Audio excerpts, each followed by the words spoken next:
What's up guys, welcome back to my channel. Thank you so much for stopping by. I hope you are all doing well. So today's video shall be the making of this beautiful princess bustier with flare. As you can see, it's very beautiful and also easy to make. So let's go over to the making. So remember, we cut out those pieces in our previous video. We also cut out the pad for this blouse. So what you want to do next is to grab your pieces and place the shiny part. You're going to make sure it's a shiny part. Place it on the wrong side of the fabric. Okay, so you're going to do the same that to all of the pieces, and you're going to align it properly like this.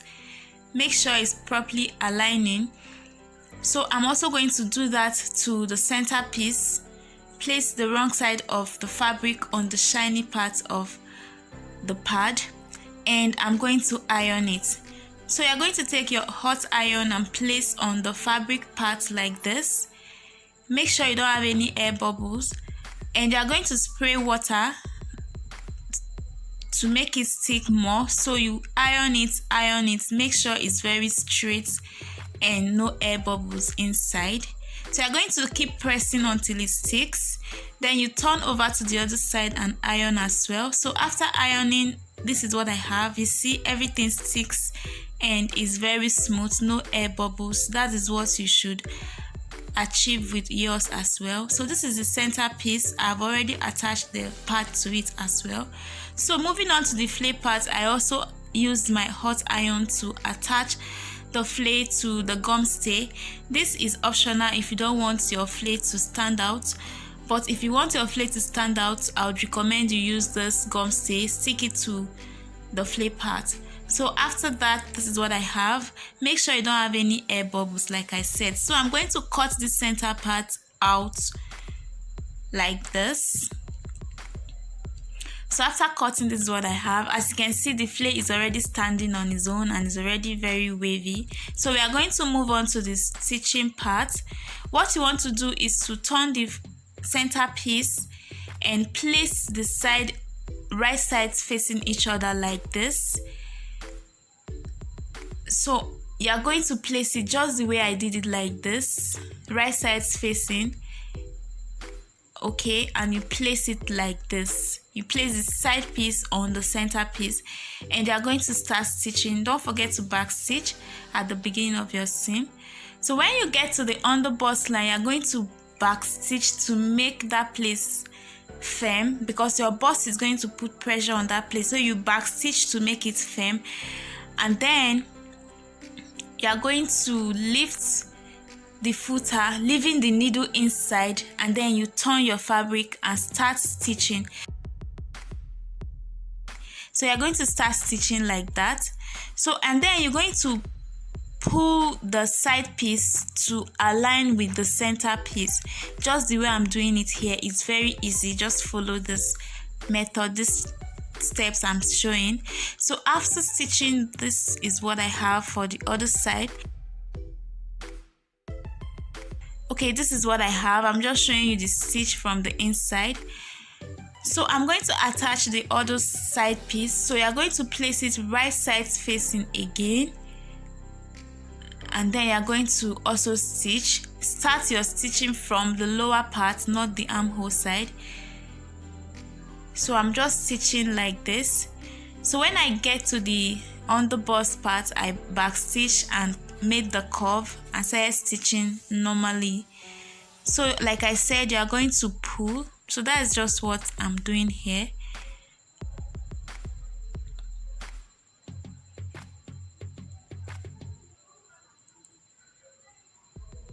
So don't forget to cut out your thread. So this is what I have after stitching. So on the underbust, I'm going to make a notch. Make sure you don't cut your stitch on the both sides. So I did that notch, and I'm going to notch all around the parts that I stitched.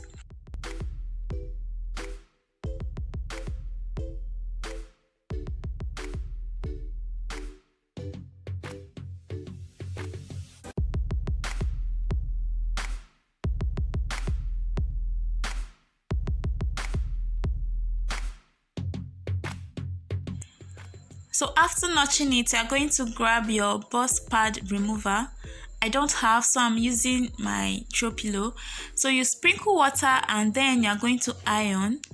Open up the seam you made and you're going to iron it. Just what I'm doing here. You're going to open up the seams like this and iron. Okay, so this is exactly what you want to do, because if you don't do this, the pad is not going to look nice. So you have to take this procedure very seriously. You have to gently and carefully open up the seams and iron. You would really need to add water to this to make it lie flat and nice. So I'm going to iron the both parts of the bodice. Okay, the both seam I made, I'm going to iron. So this is what I'm doing. Open up, spray water and iron. Okay, so be careful not to burn yourself. Okay, all right, so I did that on the both side, and after that, this is what I have. The bodice is already outstanding, standing on its own, and it looks very gorgeous. So that is what the ironing does to it. It makes it stand very well, and the notching also helps. Okay, so this is it from the inside. This is what you want to achieve. The seam allowances should be opened like this. You don't want that part to be puffy, so you want it to be very smooth like this. So what I want to do next, like I told you, I cut out a lining piece for all of the parts that I cut. All the pieces that I have, I cut out a lining piece for the exact same size. So I already attached the lining the way I did to the fabric. I sew it together the exact same way, and I'm placing it right side facing the fabric like this. So you're going to make sure it sits properly and it's aligning. Okay, and you're going to make a stitch on the neck.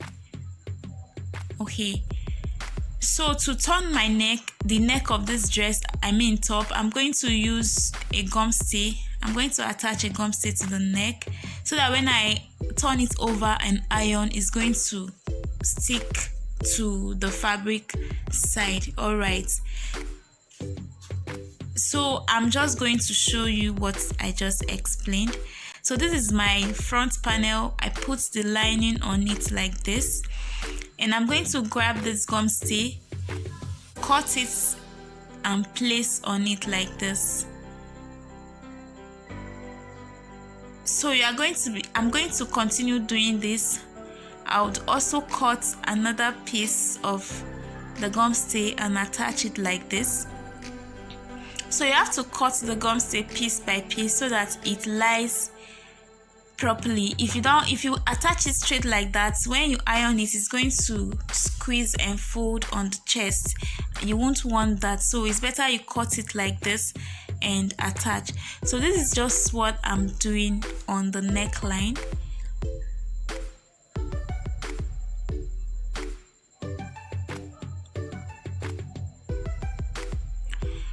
Okay, so this is what I have after attaching the lining. So I'm going to notch around the neckline.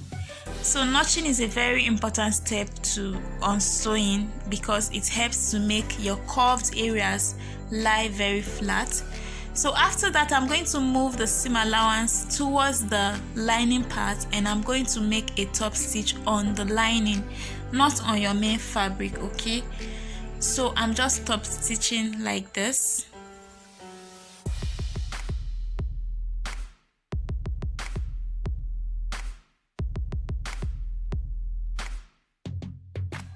So at the end of the top stitch, you should have something like this. So I'm going to use my hand to sort of push this down, and I'm going to iron it. Okay, so this is the back piece. I also did the same thing.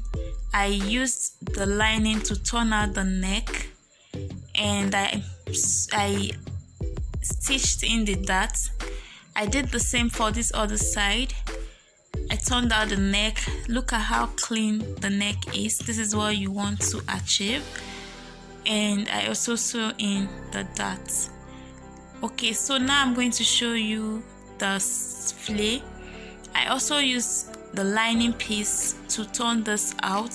Like I said, I cut out a lining piece for all of the pieces I have, so I turned this in also. So this is what we have, a beautiful flay. Now I'm going to show you how to attach the back to the front piece. So you're going to grab one side of the back, you're going to place it on it like this, and on the shoulder part you're going to align the fabric to fabric and flip the lining to the back side. So you're going to have lining to lining and fabric to fabric. That's what you should have, and you make sure they are aligned and equal, and then you start stitching.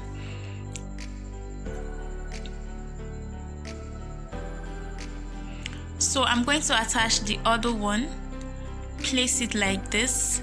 In case you didn't get the first time, just place it and flip, turn the lining part to the lining part and the fabric part to the fabric part, and then make a stitch. After I did that, I closed the side seams, the two side seams. So this is what I have, and from the back this is what I have. Okay, so what we want to do next is to attach the flay to the upper part. You're going to grab the flay, fold it into two equal parts and make a notch at the middle.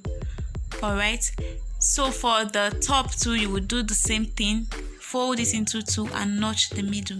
So that mid part that you notched, you are going to place the two notch parts together. This is because you don't want to attach it and discover that it is not equal.